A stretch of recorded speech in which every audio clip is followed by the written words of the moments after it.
L'étude d'aujourd'hui a pour titre le 7e sceau. Apocalypse chapitre 5, le verset 1. Puis je vis dans la main droite de celui qui était assis sur le trône un livre écrit en dedans et en dehors, scellé de 7 sceaux. Comme nous l'avons vu, le livre scellé constitue une série d'événements, depuis l'effusion du Saint-Esprit au jour de la Pentecôte, qui sont survenus et surviendront sur terre. La période de temps est semblable à celle des 7 églises. Ces événements serviront à prouver la véracité du message contenu dans le livre, ainsi que son origine divine. Le but est de détourner le peuple de Dieu de l'idolâtrie pour le ramener vers Dieu et l'observation de sa loi. Regardons l'ouverture du 7e sceau. Apocalypse chapitre 8, le verset 1. Quand il ouvrit le 7e sceau, il y eut dans le ciel un silence d'environ une demi-heure. Pourquoi y a-t-il un silence dans le ciel? Jude, le verset 14 et 15. Voici, le Seigneur est venu avec ses saintes myriades pour exercer un jugement contre tous et pour faire rendre compte à tous les impies parmi eux de tous les actes d'impiété qu'ils ont commis et de toutes les paroles injurieuses qu'ont proférées contre lui des pécheurs impies. Matthieu chapitre 25, verset 31. Lorsque le Fils de l'homme viendra dans sa gloire, avec tous les anges, il s'assiera sur le trône de sa gloire. Ce silence est expliqué par le fait que les êtres célestes quitteront les lieux célestes pour accompagner Christ lors de son avènement. Jésus quittera son trône pour aller sur terre. Aucun être céleste étant présent, sauf le Père, le résultat est le silence. Analysons et calculons maintenant la durée de ce silence céleste. Apocalypse chapitre 8, le verset 1. Quand il ouvrit le 7e sceau, il y eut dans le ciel un silence d'environ une demi-heure. Un jour prophétique est égal à une année littérale, qui signifie 360 jours littéraux. 24 heures prophétiques sont donc égales à 360 jours littéraux. 48 demi-heures prophétiques sont donc égales à 360 jours littéraux. L'équation clé, c'est 1 sur 48 est égal à Y sur 360. En faisant le produit croisé, on obtient 7,5 jours littéraux. Jésus prendra donc environ 7 jours et demi pour arriver sur terre, une fois parti de son trône. Apocalypse chapitre 8, le verset 3 et 4. Et un autre ange vint, et il se tint sur l'autel, ayant un encensoir d'or. On lui donna beaucoup de parfums, afin qu'il les offrît, avec les prières de tous les saints, sur l'autel d'or qui est devant le trône. La fumée des parfums monta, avec les prières des saints, de la main de l'ange devant Dieu. Qui est l'ange qui tient l'encensoir dans sa main? Quel est le rite qui est symbolisé par l'ange qui offre les parfums sur le trône? Lévitique chapitre 16, les versets 2 et 3 et 12 et 13.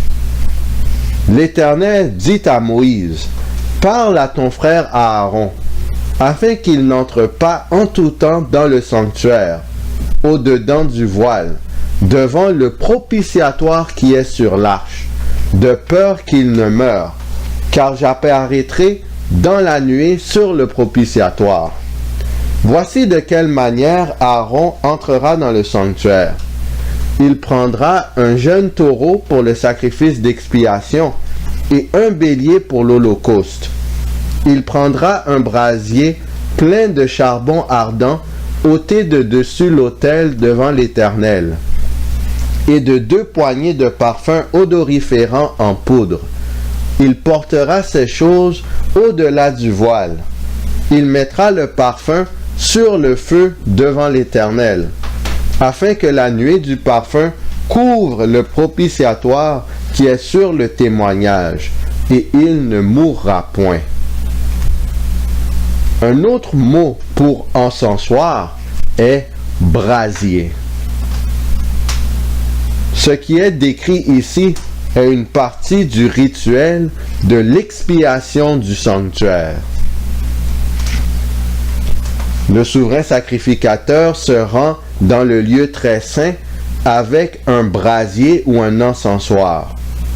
Aaron pénètre le lieu très saint pour aller vers Dieu qui est sur le trône. L'ange portant l'encensoir fait le même travail qu'Aaron, le souverain sacrificateur, qui offre des parfums devant l'Éternel lors du jour des expiations. C'est un geste d'intercession en faveur des saints.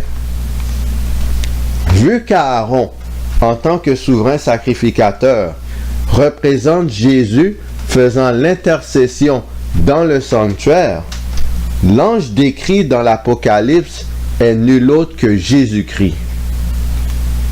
Par le ministère de Jésus-Christ, spécialement celui de l'expiation du sanctuaire, la prière des saints parvient à Dieu le Père et sont d'une agréable odeur pour lui. L'expiation du sanctuaire céleste a débuté en 1844. Jésus est passé du lieu saint au lieu très saint pour intercéder en notre faveur auprès du Père. Notre souverain sacrificateur, Jésus-Christ, se rend dans le lieu très saint avec son propre sang. Jésus pénètre le lieu très saint pour aller vers son Père qui est sur le trône. Cela arrive en 1844. Apocalypse chapitre 8, verset 5. Et l'ange prit l'encensoir, le remplit du feu de l'autel et le jeta sur la terre. Et il y eut des voix, des tonnerres, des éclairs et un tremblement de terre. Le fait que l'encensoir est jeté par terre indique que le ministère de Jésus dans le sanctuaire céleste a pris fin. Le temps de grâce est à ce moment écoulé. Ceci est conforme au fait que Jésus quitte le sanctuaire lors du 7e sceau pour se diriger vers la terre. Nous sommes rendus à l'attente de l'accomplissement de l'ouverture du 7e sceau, la fin du temps de grâce. À ce moment-là, Jésus viendra chercher les élus qui auront utilisé la grâce de Dieu pour se donner entièrement à lui. Au départ, le royaume terrestre était entre les mains d'Adam. Cependant, en commettant le péché, Adam a abdiqué son statut de roi au diable.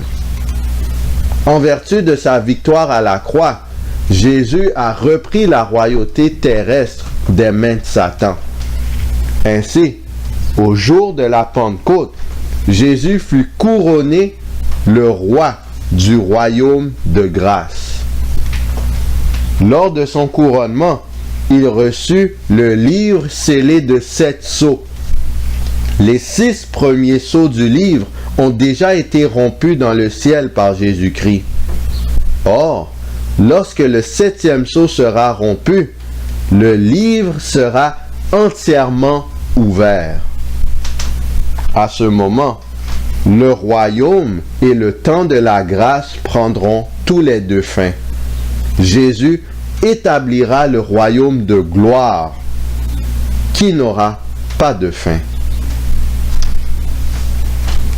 Voici un bilan des 7 sceaux.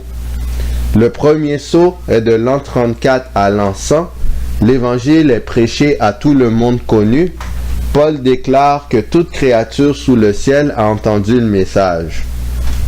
Deuxième sceau a lieu en l'an 100 jusqu'à l'an 313.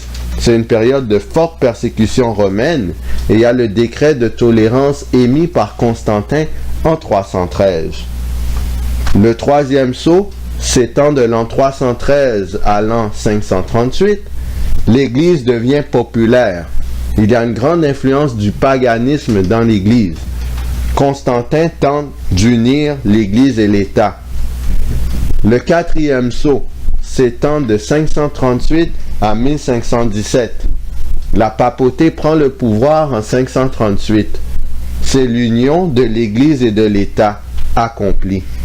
C'est une période d'apostasie de l'Église. Le cinquième sceau s'étend de 1517 à 1755.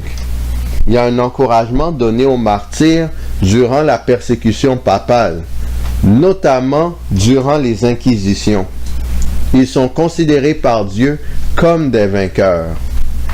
Le sixième sceau s'étend de 1755 jusqu'au retour de Christ.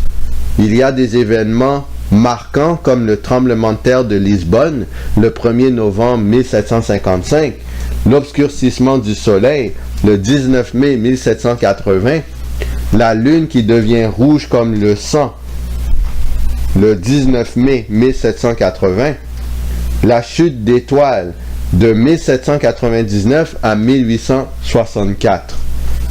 Et finalement, le septième sceau qui constitue le retour de Christ, et on ne sait pas quand ça va arriver.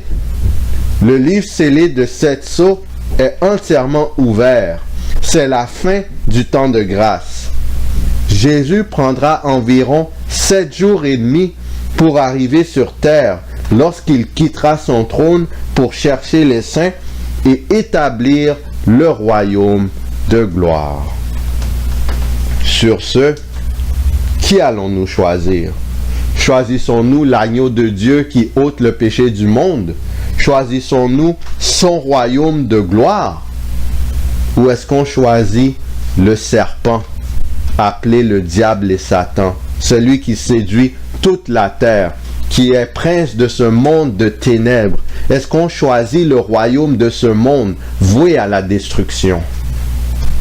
Choisissons Jésus-Christ, parce qu'il est doux et humble de cœur, et il a remporté la victoire pour que nous puissions choisir de le suivre et de vivre éternellement avec lui. Et tel doit être notre désir pour l'éternité. Que le Seigneur nous garde.